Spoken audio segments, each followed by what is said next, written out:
life and what to do with themselves, and they can come here and they can relax, they can be in the atmosphere of the stupa, and we see tremendous benefit, and their minds can become peaceful and happy just being in the environment of the stupa. So he particularly says in Tibet and in Nepal and India, when they have a stupa, that's where the people gather towards the end of their life in order to find peace and to benefit from the spiritual power of the stupa. So he's recommending that in particular, to let people know this is something they can do.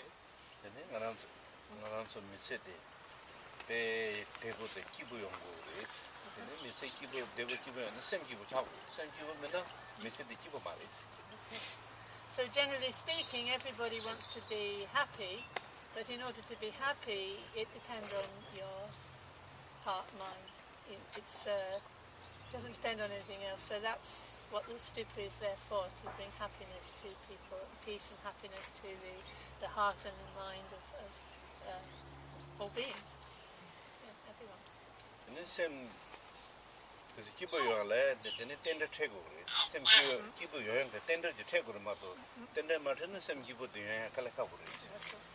So in order to find that happiness, that peace and happiness in the heart and in the mind, you need some kind of connection or condition that is conducive to that.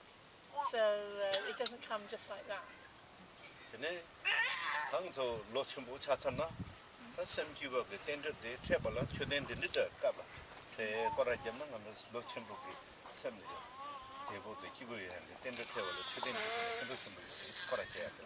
So then if towards the end of your life, then if you come in the presence of a stupa and you receive this connection, you then actually develop the conditions that are conducive to peace of mind, peace of heart, and in the last years of your life. So he's recommending that.